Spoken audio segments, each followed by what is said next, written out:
Alors bonjour mes amis Bélier, bienvenue dans ce tirage pour le mois de novembre, un mois qui va être absolument formidable. Vous avez peut-être vu le tirage de la euh, générale pour le mois. Dans ce tirage-là, j'ai voulu mettre quelques petites alertes parce que j'ai tiré des tarots qui nous parlent de la charge mentale, qui nous parlent voilà, de choses qu'il faudrait mettre en action pour aller mieux. Mais je vous promets, je vous garantis un mois formidable si vous acceptez que, au-delà de ce que les astres, de ce que le destin vous apporte, que sais-je, bah vous êtes maître de votre destin. Et si vous mettez en place les actions que les cartes ici vont nous donner, que les pierres vont nous donner, eh bien, vous allez en faire un mois de novembre magnifique. Voilà. N'oubliez pas, s'il vous plaît, de mettre des likes, de mettre des commentaires. Si vous désirez que j'aborde d'autres thèmes aussi, si vous désirez que, au-delà de ces vidéos du mois et les vidéos des énergies du jour, vous voulez que j'aborde d'autres thèmes avec d'autres questions, bah, s'il vous plaît, n'hésitez pas dans les commentaires. Je serai ravie de vous répondre. Voilà. Voilà. Donc aujourd'hui, Bélier, novembre.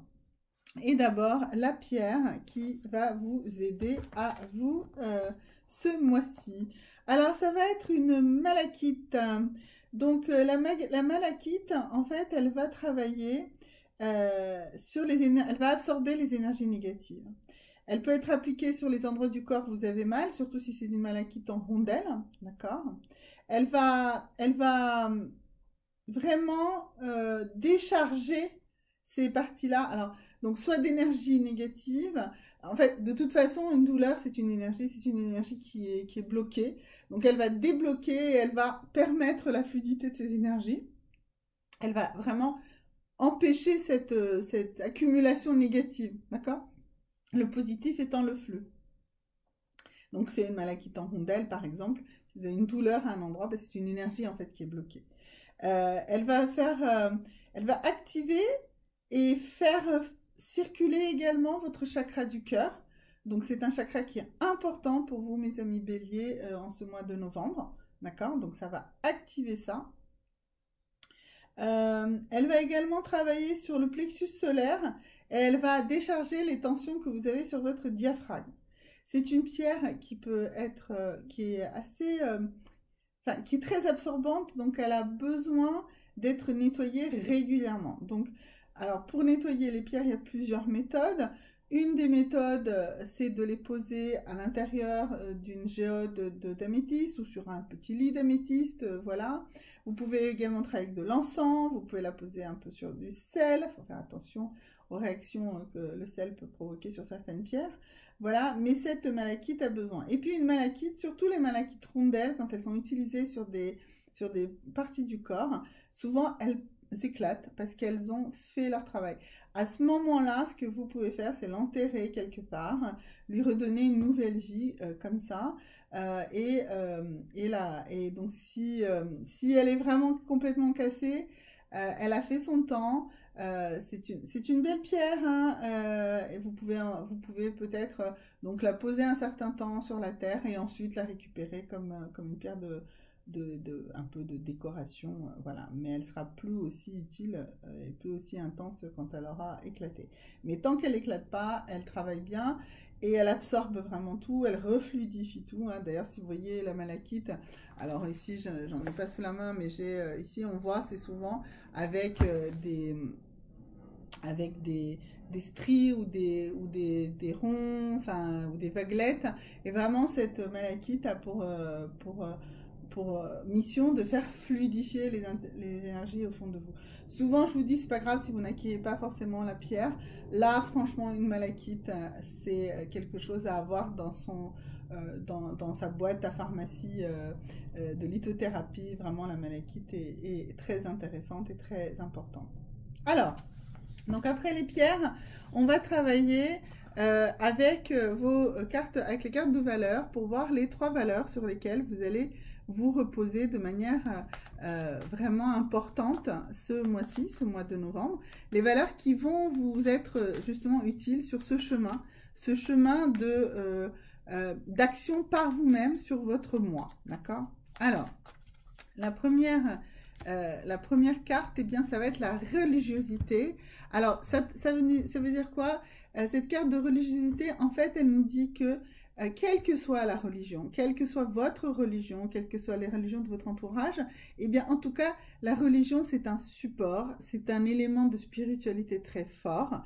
Utilisez-le dans la tolérance, dans la conscience qu'en réalité, il y a autant de dieux qu'il y a d'êtres humains, parce que chaque Dieu a été créé ou imaginé pour répondre à la diversité de l'humanité, à la diversité des façons de comprendre les choses, mais qu'au final, ils ont tous le même objectif. Hein. Donc voilà, donc vraiment, prenez conscience de ça, mais utilisez cette religiosité, peut-être par un syncrétisme, par le fait d'aller dans différents lieux religieux et d'utiliser en fait ces lieux qui sont des lieux de force, de conviction où il se passe des choses, même si ce n'est pas forcément de votre religion ou même si vous êtes athée, voire agnostique. Alors, la deuxième chose à faire pour vous, eh bien, ça va être de la créativité. Soyez créatifs. Ce mois-ci, mes amis béliers, faites des choses, créez des choses, imaginez des choses, faites des actions créatives, décorez votre maison, fabriquez des objets, commencez à fabriquer les objets que vous allez offrir à Noël, ou que sais-je, des objets, des peintures, des tableaux, des musiques, chantez, dansez, faites des vidéos, enfin voilà. Mais soyez dans une créativité maximum, mes amis béliers.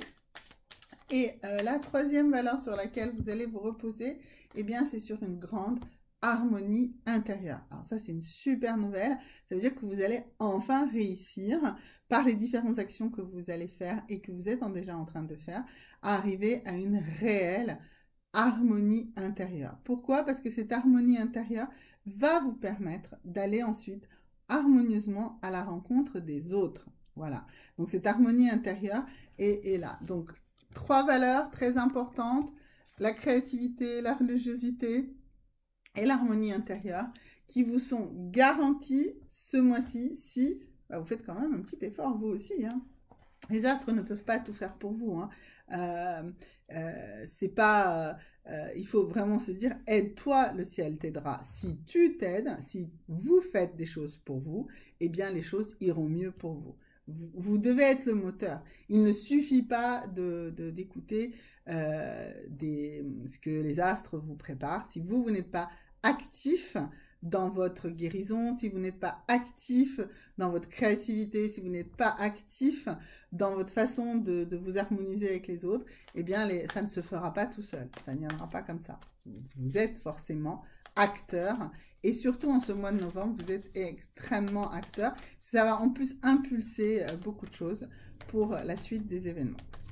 Alors, l'oracle le message des fées pour vous. Alors, qu'est-ce qu'on nous dit? On nous dit que c'est le bon moment, que c'est le timing parfait. Et donc, ça nous dit que c'est le bon moment pour avancer. Donc, on est là, en ce mois de novembre, comme je vous ai dit, ça y est, vous pouvez vous mettre en action. Vous pouvez agir. C'est le bon moment. Donc, votre projet ou une action qui va vous tendre vers la définition de votre projet, eh bien, c'est le bon moment. Ce mois de novembre sera vraiment idéal pour ça. Alors, ce projet, il a forcément un déroulé et un chemin. Et là, ce qu'on veut savoir, c'est un petit peu le temps de ce chemin. Et quand est-ce que va être la première grande étape, la première borne kilométrique qui nous dit, voilà, ça y est, j'ai atteint un premier objectif. La première volée de marche qui aura été faite. C'est pas, effectivement, les choses, c'est étape par étape, marche par marche, mais là, c'est une volée de marche entière que vous aurez accomplie avec ce que vous aurez fait ce mois-ci et ce que vous allez continuer. Et on va voir le temps qu'il faut pour grimper cette volée de marche pour arriver à un premier palier extrêmement intéressant et positif. Alors, on nous dit ici que, en tout cas pour tout ce qui concerne votre entourage, les gens que vous aimez et vous-même, eh bien, vous allez vous mettre dans une grande sécurité. Donc, j'imagine que ce projet est dans ce sens-là. à la prochaine nouvelle lune en Cancer. Donc, une fois de plus, je vous dis, si vous voulez vraiment savoir quand c'est la prochaine nouvelle lune en Cancer, soit vous cherchez sur Internet, soit vous mettez un petit message, un commentaire en bas de la vidéo, et je vous répondrai. S'il vous plaît, je réponds également aux mails, mais vraiment, voilà, je réponds gratuitement aux mails. Donc, ce que j'aimerais, c'est que vous m'aidiez à faire avancer ma chaîne. Et donc, si vous mettez un maximum de commentaires, et ben, ma chaîne avancera. Donc, mettez-moi un commentaire. Et puis ensuite, si vous voulez un échange plus profond, bah, n'hésitez pas aussi à me mettre à m'envoyer un mail. Mais de toute façon, je vous répondrai. Et donc là, pour savoir quand est la prochaine nouvelle lune en Cancer, bah, soit vous êtes indépendant de moi, hein, vous n'êtes pas obligé de passer par moi, mais vous recherchez par vous-même. Ou si vous souhaitez avoir cette réponse par mes soins, bah, n'hésitez pas, posez-moi la question dans les commentaires. Alors, ici, je vous ai dit, c'est le bon timing. Je vous ai dit, pour grimper la volée de marche, bah, ça va prendre un certain temps. Et pendant ce certain temps, bah, comment vous allez avancer. Et dans la deuxième partie, tout de suite après, nous allons parler de la partie sentimentale. Alors, comment vous allez avancer? On nous dit par la force et la résilience. Alors, ça veut dire quoi, mes amis béliers? Ça veut dire que, en fait, ça y est, vous êtes arrivé au moment de votre parcours où vous avez récupéré suffisamment de force pour rentrer dans l'acceptation et la résilience. Et derrière cette résilience, il y a ce qu'on appelle la progression l'évolution, la progression post-traumatique. Et en fait, vous allez y arriver. Vous allez arriver en fait à cette résilience. Et c'est ça, ce palier auquel vous devez arriver pour cette volée de marche. Maintenant, donc les relations sentimentales, la relation amoureuse. Donc j'ai l'habitude de la traiter en parlant d'abord du couple dysfonctionnel, ensuite de ceux ou celles qui attendent une rencontre, et ensuite des rencontres qui viennent de se faire. Alors, on va commencer par ceux qui sont dans un couple dysfonctionnel, qui ont des soucis de couple. Voilà, donc pour vous, la première étape, eh bien, ça va être de comprendre votre vision, votre élément dans ce couple, et puis l'apport de votre partenaire et de sa vision, de sa relation sentimentale. Alors, vous, en fait, vous ne suivez pas suffisamment vos intuitions. En fait. Vous raisonnez beaucoup trop, vous vous retenez, ou alors vous réagissez sous la colère, mais vous ne vous écoutez pas. Vous n'écoutez pas les petits signaux fins au fond de vous qui vous donnent la bonne marche à suivre, qui vous disent comment vous comporter. Faites les choses de façon intuitive. Mais l'intuition, attention, c'est pas un truc raisonné. L'intuition, c'est l'idée magique comme ça qui arrive d'un coup dans votre tête, qui illumine quelque chose à l'intérieur de vous. Et du coup, vous faites ça.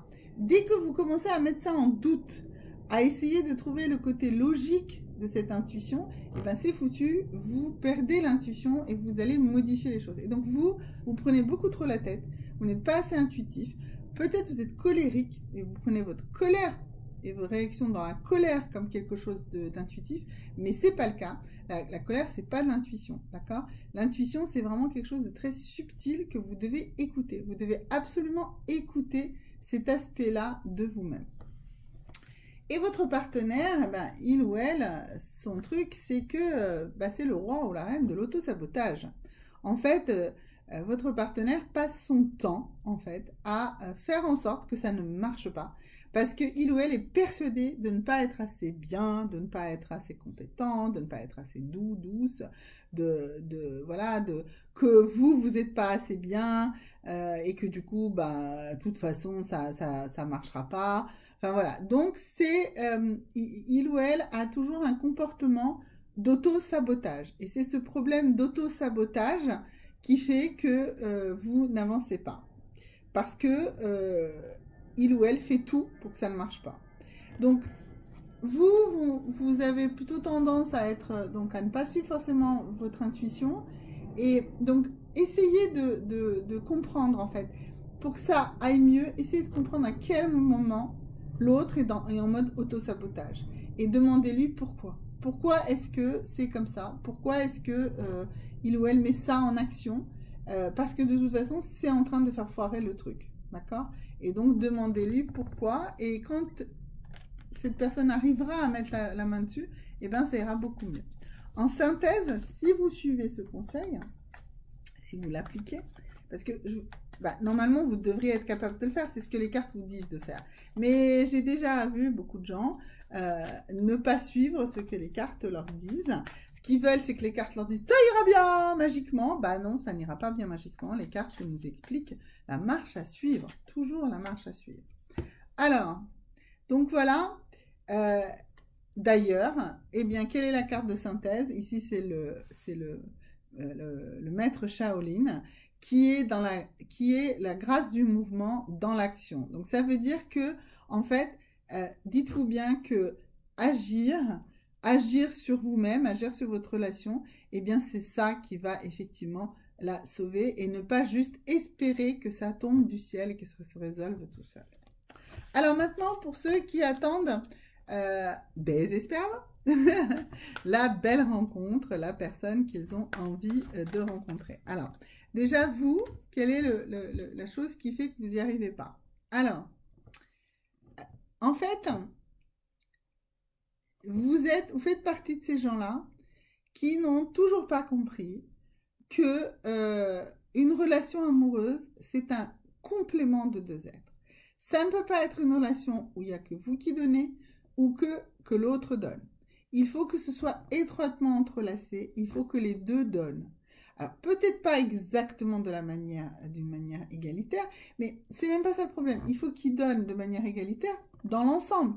Quelqu'un va donner plus dans un style et quelqu'un d'autre dans un autre. Il y a quelqu'un qui va peut-être apporter plus de temps, l'autre qui va apporter plus des moyens financiers, quelqu'un donc sera plus dans la disponibilité. Vous voyez, donc quelqu'un sera plus dans l'écoute, l'autre sera plus dans la capacité de faire parler l'autre, mais il faudra aussi que l'autre soit capable de s'exprimer et aussi d'écouter ce que l'autre lui dit. Donc voilà, donc vous, ce que vous devez comprendre, c'est que c'est une personne comme ça que vous devez trouver. Pas quelqu'un qui est le contraire de vous, pas quelqu'un qui est non plus totalement similaire à vous, mais vraiment quelqu'un de complémentaire. Alors, cette complémentarité qui est, j'insiste lourdement, qui n'est pas un contraire. On n'est pas complémentaire avec quelqu'un qui est contraire. On est complémentaire avec quelqu'un qui a des choses qui sont similaires et des choses qui sont différentes avec nous. On est complémentaire avec quelqu'un avec lequel on est à la fois capable de se regarder dans les yeux et aussi de regarder dans le même sens. D'accord? Donc, de se tenir par la main et d'avancer. C'est ça, la complémentarité. Et alors, la personne que vous cherchez, du coup, en fait, pourquoi vous n'y arrivez pas? Parce que vous êtes attiré par des personnes qui souffrent, en fait. Vous êtes attiré par les gens qui vous tiennent un peu comme ça à distance et qui ne veulent pas trop d'implication parce que c'est des gens qui ont peur de souffrir. Et comme vous n'avez pas compris cette complémentarité comme étant quelque chose de plus, vous pensez que c'est du plus pour compenser du moins. Mais si vous mettez du plus et du moins, ça fera du moins. Ce qu'il faut, c'est du plus. Ne cherchez pas quelqu'un qui est dans la retenue. Ne cherchez pas non plus quelqu'un qui est trop, justement, dans cette souffrance, mais cherchez plutôt quelqu'un qui vous ressemble à quelque chose près, et du coup, vous allez avancer. Quelqu'un qui vous ressemble, mais qui a des qualités, peut-être, qui s'additionnent avec les vôtres. D'accord? Donc ça, c'est très, très, très important. Donc ça, c'est par rapport à ceux qui veulent rencontrer quelqu'un.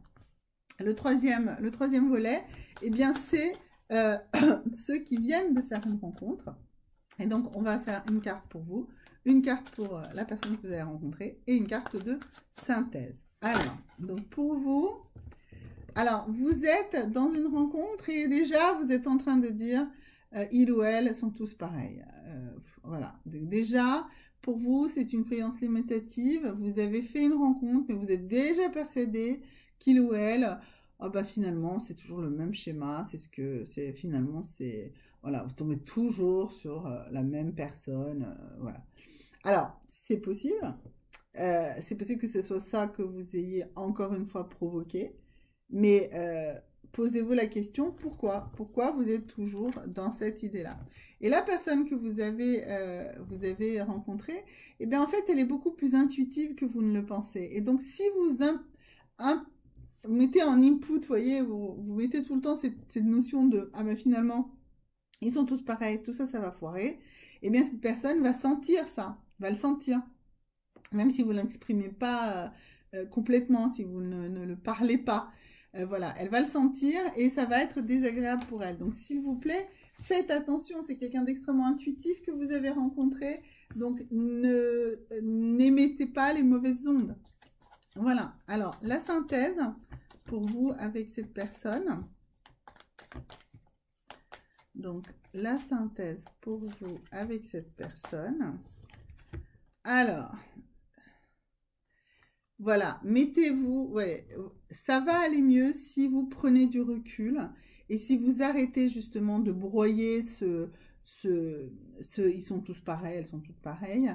Prenez de la hauteur. Prenez de la hauteur et vous allez voir que non, cette personne, elle n'est pas comme toutes les autres et qu'elle a des qualités que vous n'avez pas encore vues, que finalement dans ses comportements, c'est vous qui décodez certaines choses et elles ne sont pas réellement là, ou même si elles sont là, ben elles sont dans un aspect plus large et il y a beaucoup plus de choses plus intéressantes à tirer de cette relation que ce que vous ne pensez, d'accord? Que ce que vous êtes dans votre attitude actuelle. Voilà. Ça promet, si vous vous rendez compte de ce que vous faites et si vous vous accordez plus de dialogue avec cette personne très intuitive, donc qui entend des choses même si vous ne les dites pas. Voilà mes amis béliers, à très bientôt, on se revoit dans les vidéos quotidiennes. Bisous!